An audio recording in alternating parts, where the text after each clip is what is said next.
성경 공부 시간입니다. 주 예수의 생애 45번째네요. 오늘은 마태복음서 27장 11절부터 26절까지의 말씀을 통해서 심판받는 예수라는 제목으로 성경 공부해 보겠습니다. 성경을 먼저 같이 읽으시죠. 예수께서 총독 앞에 서셨음에 총독이 물어 이르되 네가 유대인의 왕이냐? 예수께서 대답하시되 네 말이 옳도다 하시고 대제사장들과 장로들에게 고발을 당하되 아무 대답도 아니하시는지라. 이에 빌라도가 이르되 그들이 너를 쳐서 얼마나 많은 것으로 증언하는지 듣지 못하느냐 하되 한마디도 대답하지 아니하시니 총독이 크게 놀라워하더라. 명절이 되면 총독이 무리의 청원대로 죄수 한 사람을 놓아주는 전례가 있더니 그때 바라바라 하는 유명한 죄수가 있는데 그들이 모였을 때 빌라도가 물어 이르되 너희는 내가 누구를 너희에게 놓아주기를 원하느냐? 바라바냐?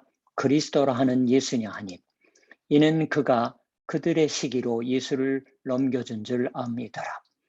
총독이 재판석에 앉았을 때 그의 아내가 사람을 보내어 이르되 저 옳은 사람에게 아무 상관도 하지 마옵소서. 오늘 꿈에 내가 그 사람으로 인하여 애를 많이 태웠나이다 하더라. 대제사장들과 장로들이 무리를 권하여 바라바를 달라하게 하고 예수를 죽이자 하게 하였더니 총독이 대답하여 이르되 둘 중에 누구를 너에게 놓아주기를 원하느냐? 이르되 바라바로소이다. 빌라도가 이르되 그러면 그리스도라 하는 예수를 내가 어떻게 하랴? 그들이 다 이르되 십자가에 못 박혀야 하겠나이다. 빌라도가 이르되 어찌미냐? 무슨 악한 일을 하였느냐? 그들이 더욱 소리질러 이르되 십자가에 못 박혀야 하겠나이다 하는지라. 빌라도가 아무 성과도 없이 도리어 밀란이 나르는 것을 보고 물을 가져다가 무리 앞에서 손을 씻으며 이르되 이 사람의 피에 대하여 나는 무죄하니 너희가 당하라. 백성들이 다 대답하여 이르되 그 피를 우리와 우리 자손에게 돌릴지어다 하거늘 이 바라바는 그들에게 놓아주고 예수는 채찍질하고 십자가에 못 박히게 넘겨주니라. 이제까지 같이 배워온 것처럼 주 예수의 생애 최후의 한 주간이라고 말해도 이 경우에는 주 예수께서 다시 살아나신 날까지 들어가므로 일요일부터 일요일까지 주 예수께서 예루살렘에 나귀에 올라타서 들어가신 그때부터 주 예수께서 다시 살아나시기까지 이 8일간이 그 생애 중에서 가장 중요한 때가 되었습니다. 주 예수 그리고 주 예수를 지상에 보내주셨던 하나님의 뜻이 가장 명료하게 나타난 때입니다. 이 한 주간 이 경우에는 엄밀하게는 토요일까지이지만 이 7일간의 것을 교회에 따라서는 고난주간 혹은 가톨릭 교회에서는 성주간이라고 부를 적도 있습니다. 제 설교학의 멘토이셨던 가토 즈네아키 센세이가 지무하셨던 가마쿠라의 유키노시다 교회에서는 봄에 이 고난주간이 오면 월요일부터 금요일까지 아침 저녁으로 기도의 모임을 합니다. 아침은 대부분의 사람이 식사를 하지 않고 옵니다. 6시 30분부터 30분간 같이 기도를 하고 그리고서 모두 같이 아침 식사를 하고 학교나 근무처로 나갑니다. 밥은 저녁을 먹고 나서 모입니다. 월요일부터 금요일까지 아침 저녁에 한 번씩 하는 것이니까 전부 10번의 집회를 하는 것이에요. 금요일 오후에는 딴 기도의 때가 있습니다. 이 집회 동안은 목사는 거의 아무 말도 하지 않는다고 해요. 사람들 앞에서. 신도분들이 아침은 혼자, 밤은 두 사람이 고난주간에 각가지 복음서의 말씀 또는 신약 성경의 말씀에 관해서 이야기를 하고서 그걸 모두 듣고 그 말에 인도함 받아서 기도하는 시간을 갖는 거예요. 언제나 교회에서 얘기를 하고 있는 것 같은 목사 같은 얘기에 있어서 이 한 주간은 얘기를 하지 않고 남의 얘기에 귀를 기울이기를 계속합니다. 아주 대단한 일이에요. 고난주간이 오면 이미 그 전부터 교회원의 마음이 긴장되어 온다고 해요. 1년에 가마쿠라 유키노 시다교회의 생활에 있어서 가장 긴장하는 때라고 합니다. 믿음의 동료가 자신의 신앙과 생활 속에서 주 예수의 고난의 기사를 몇 번이고 읽어서 거기로부터 어떤 것을 배웠는지, 어떠한 것을 우리가 듣고 마음에 새기지 않으면 안 되는지를 전해 주시는 걸 듣는 것은 멋진 일입니다. 주석책을 찾아보고 인터넷을 찾아서 거기에 따른 자기 나름대로의 지식을 채워서 얘기하는 게 결코 아니라고 해요. 그래서 꼭 와주셨으면 하고 권하고 싶어질 정도였었다고 하는 말을 은퇴하시고 나서도 하시더라고요. 근데 어떤 해의 고난주간에 한 가정주부가 얘기를 해 주셨습니다. 가토 센세이는 그분이 그 이야기의 첫 부분에서 이렇게 말하셨던 걸 잊을 수가 없어 합니다. 평생 잊을 수 없을 것이랍니다. 이렇게 말하셨어요. 저는 하나님이 하나님이시다라고 하는 것이 어떠한 것인가를 얘기 드리고 싶습니다라고. 하나님이 하나님이시다라는 것은 어떠한 것인가? 그걸 여러분에게 얘기 드리고 싶다.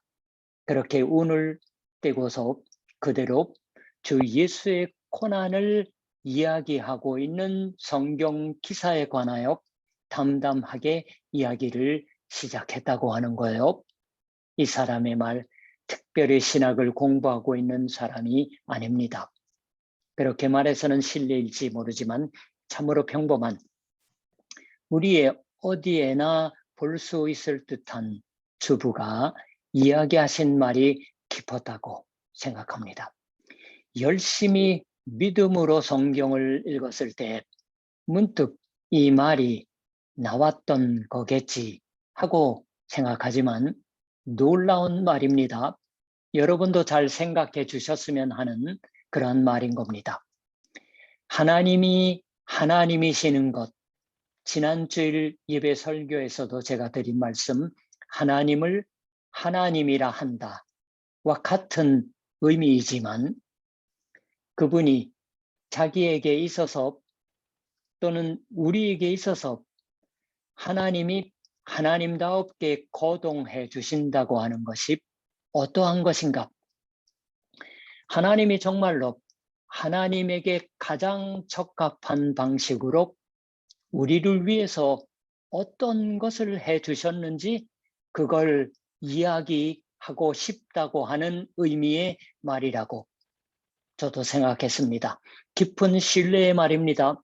이 이야기를 들으면 믿음은 확립됩니다. 확실한 말이에요.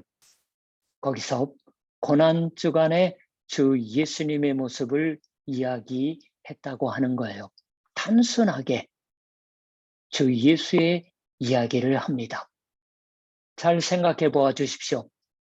그런 것은 당연하다고 생각하실까요? 고난주간 주 예수께서 매일 최후의 힘을 쥐어짜듯이 해서 말씀을 이야기하고 제자의 한 사람인 유다에게 배반당하고 붙잡혀 사람들에게 심판받고 사형의 판결을 받아 죽임당합니다. 거기에 우리의 하나님다운 하나님의 하시는 법이 제일 잘 나와 있다고 단순하게 곧바로 말할 수 있을까요? 어떻게 하면 적극적으로 실패하지 않으며 성공하는 삶을 살 수 있을까는 많이 들어오셨을 거예요. 그러한 교회가 사실 부흥했습니다. 네, 여러분 사랑의 교회 아시죠? 옥하는 목사님 하나님께 불려 가셨습니다. 부름받아 가셨어요. 이분의 자서전 가운데 쇼크받은 대목은 하나 있습니다. 주일 예배 때 십자가와 죄에 관하여 설교하면 분위기가 썰렁해지더라 하는 말이었습니다. 그분의 교인들에게는 얘기하지 못하셨던 것 같아요.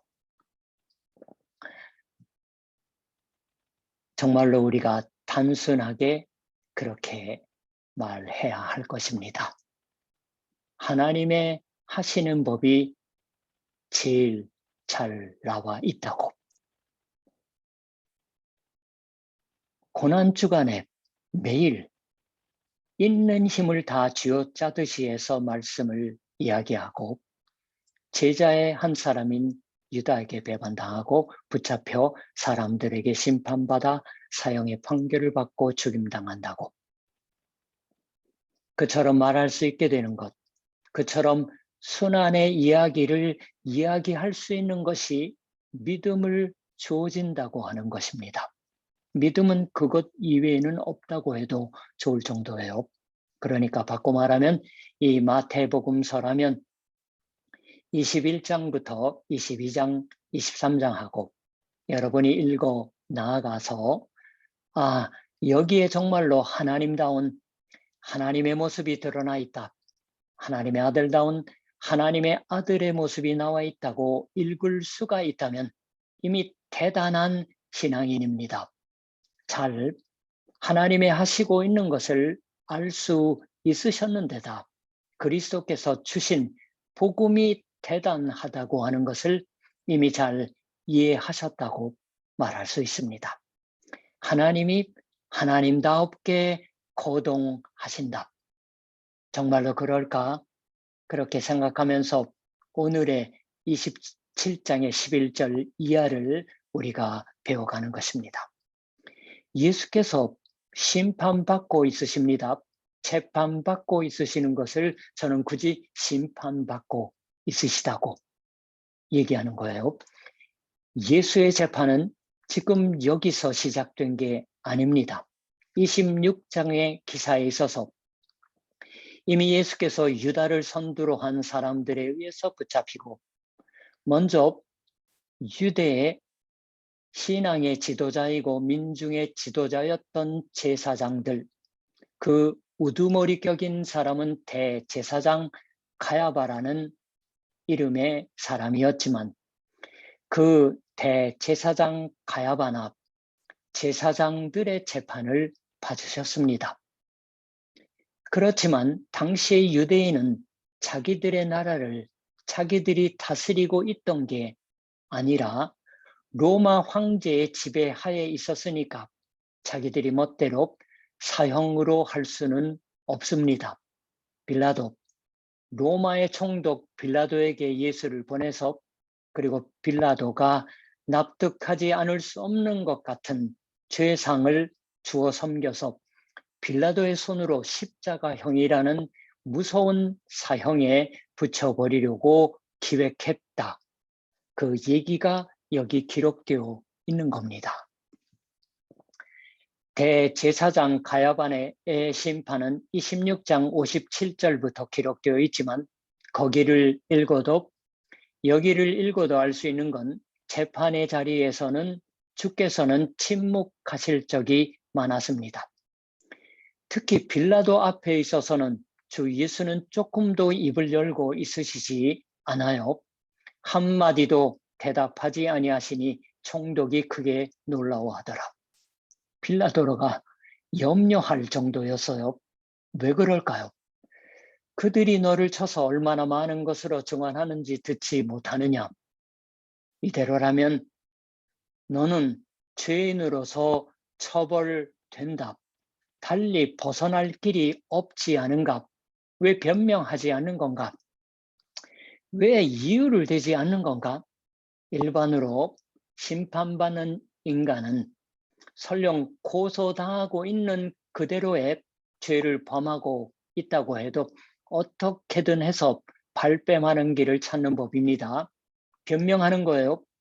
적어도 조금이라도 죄를 가볍게 해 받으려고 생각해서 필사적이 되는 겁니다. 그러나 예수는 잠자코 있으세요. 정말은 여기서 얘기를 할 권리가 있는 건 다름 아닌 주 예수입니다. 여기서야말로 주 예수께서는 빌라도에 의해서 대표되는 로마의 권력도, 대제사장 가야바도, 그에 의해서 대표되는 유대의 지도적인 사람들도 모두 심판에 붙일 수가 있는 쪽입니다. 그런 각각의 사람들의 죄를 주 예수야말로 파헤칠 수가 있으시는데도 여기서는 제일 심판할 자리가 있는 주 예수께서 잠자코 있으십니다. 심판받는 채로 있으세요. 하나님이 하나님다웁게 있으시다고 하는 건 상식에 따르면 사람들의 불의 부정을 잠자코 보고 있으시지 않는다고 하는 것이겠지요. 하나님이 불의와 부정을 심판하신다는 것이 당연합니다. 이야기해야 할 곳에서 이야기하시지 않으면 안 됩니다. 그렇지만 여기에는 침묵하고 있는 하나님이 있으세요. 침묵하고 있으시는 하나님의 아들이 어째서 하나님다운 하나님의 아들다웠다고 말할 수 있는 것일까요?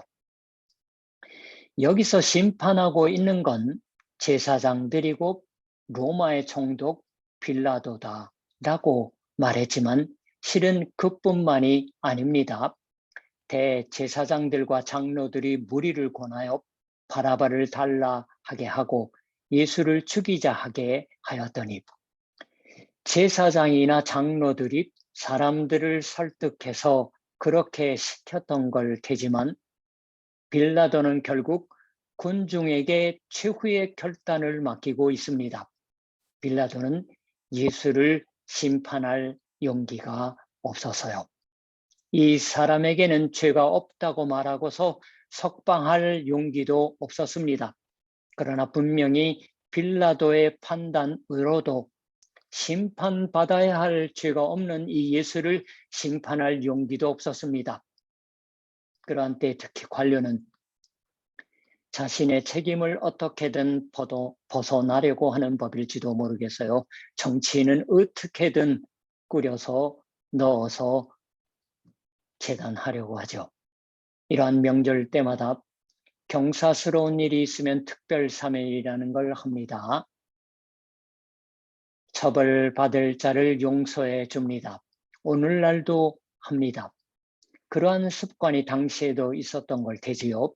빌라도는 한 사람의 죄수를 끌어내서 이쪽을 사할까 예수를 사할까 하고 묻습니다. 빌라도는 물론 군중이 이 남자에 비교한다면 예수라는 남자는 석방해 주어도 좋다 그렇게 생각함에 틀림없다고 생각했던 걸 테지요. 그렇듯이 바라바라는 사람은 용서받지 못할 죄를 짓고 있었다고 생각할 수도 있습니다. 바라바라 하는 유명한 죄수가 있는 데라고 쓰여 있는 거예요. 그렇지만 그러한 빌라도의 의도를 아는지 모르는지 군중은 예수를 십자가에 못 박혀야 하겠나이다 하고 외치기를 계속해서 드디어 그대로 밀고 나가버립니다. 어느 시대라도 이와 같이 외치기를 계속해서 손댈 수가 없게 되는 군중의 행포는 죄가 무겁습니다. 언제든지 나쁜 건 권력자여서 민중은 정의의 담당자라고 하는 것 같은 간편한 판에 박은 듯한 사고방식도 잘못되었습니다. 어느 나라에서 그렇죠. 권력자에게 이용되어 외치기를 계속하는 군중의 폭력이 얼만큼이나 인간의 역사를 잘못된 역사로 만들어 왔을까요? 주 예수도 또한 그 죄된 폭력의 희생이었습니다. 제사장만이 아니에요. 로마의 권력자만도 아닙니다. 모두가 달라붙어 주 예수를 이즘에 대이르 학교에도 어떠한 셈인지 사람들에게 금방 괴롭힘을 당해버리는 좀 약한 아이가 있거나 합니다. 초등학생일지라도 그런 아이를 보면 묘하게 잔혹해져서 달라붙어 욕을 하거나 후려치거나 꼬집거나 합니다. 이른바 이지매와 군중의 죄는 겹칩니다. 여기서 주 예수께서는 우리가 이 기사를 읽고 있으면서 분이 여길 만큼 약한 자의 입장에 몸을 두고 있으세요. 여기서도 주 예수께서는 군중에게 대해서 말씀하실 수가 있으셨다고 생각합니다. 내가 너희를 위해서 어떠한 것을 해왔는가? 얼마나 마음을 쏟아서 많은 사람을 낫게 해왔는가? 그런데도 너희는 하고 말씀하실 수가 있었다고 생각하는 거예요. 그렇지만 잠자코 있으십니다. 왜 그런 걸까요? 너희는 내가 누구를 너희에게 놓아주기를 원하느냐? 바라바냐? 그리스도라 하는 예수냐? 새 번역은 재밌습니다. 여러분은 내가 누구를 놓아주기를 바라오. 바라바 예수요. 그리스도라고 하는 예수요. 즉시 어랍쇼하고 눈치채시겠지만 새 번역과 공동번역 개정에서는 이제까지와는 다른 번역이 행해지고 있습니다. 일본어 성경도 고고야크 세이쇼와 신공동역 그리고 작년 말에 새로 나왔던 성서협회 공동역에서는 그대로 있습니다. 바라바 예수라고.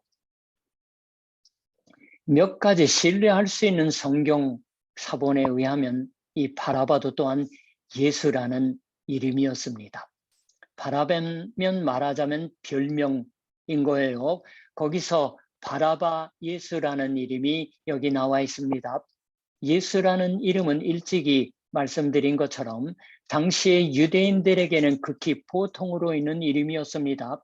사도행전 13장 6절 보면 바 예수라 하는 유대인의 거짓 선지자. 이것도 바라바의 바예요. 그리고 골로새서 4장 12절은 유스더라 하는 예수. 바라바란 어떠한 의미일까요? 바르, 아빠스라는 말을 줄인 말입니다. 바라바. 아빠는 로마서 8장 15절에 기록되는 아빠, 아버지라는 기도의 말에 있는 것처럼 아버지를 의미합니다. 너희는 다시 무서워하는 종의 영을 받지 아니하고 양자의 영을 받았으므로 우리가 아빠, 아버지라고 부르짖느니라. 바르는 아들입니다. 아람어로 아들이에요. 그렇게 하면 바라바는 아빠의 아들, 즉 아버지의 아들이라는 의미가 듭니다. 좀 이상한 게 될 듯하지만 이게 특별한 의미인 듯해서 당시에 바라바라고 불렸던 사람이 많았던 것 같아요.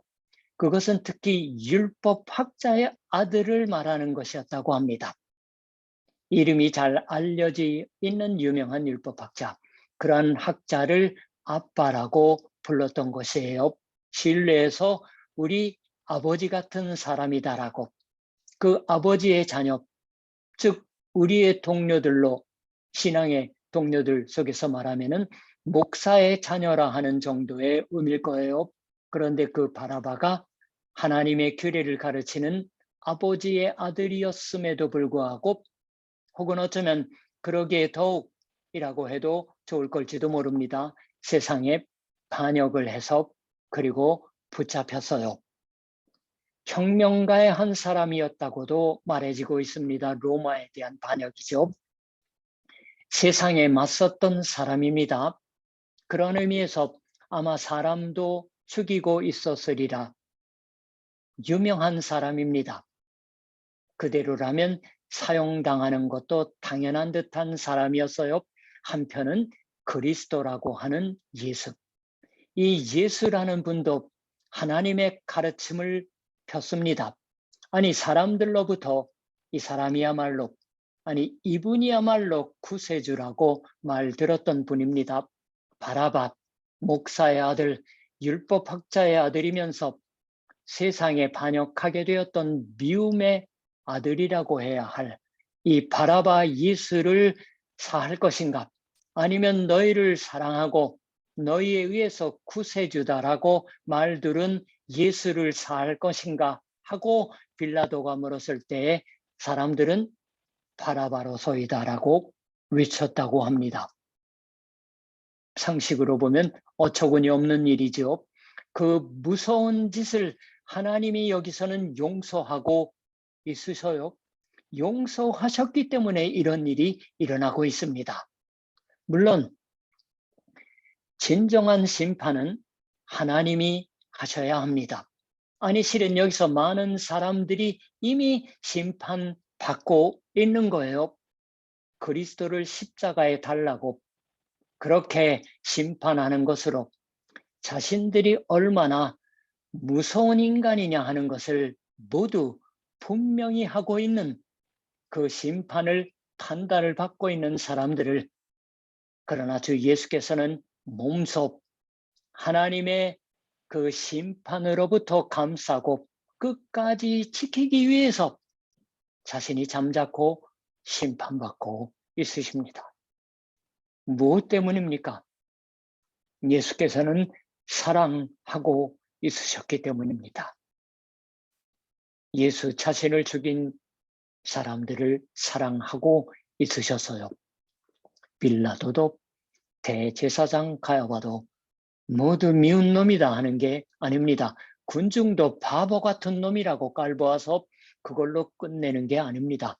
왜냐고 하면 이 사람들은 우리의 거울의 모습입니다. 우리에게서 그런 의미에서 심판받으시면서 우리를 위해서 주 예수께서는 사랑을 다 쏟아 주셨던 겁니다. 기도하겠습니다. 하나님, 마태복음서가 전해주는 그 장면이 정말로 선명하게 우리의 머릿속에 떠오르는 듯합니다. 왜 그토록 잠자코 있으시는 것일까?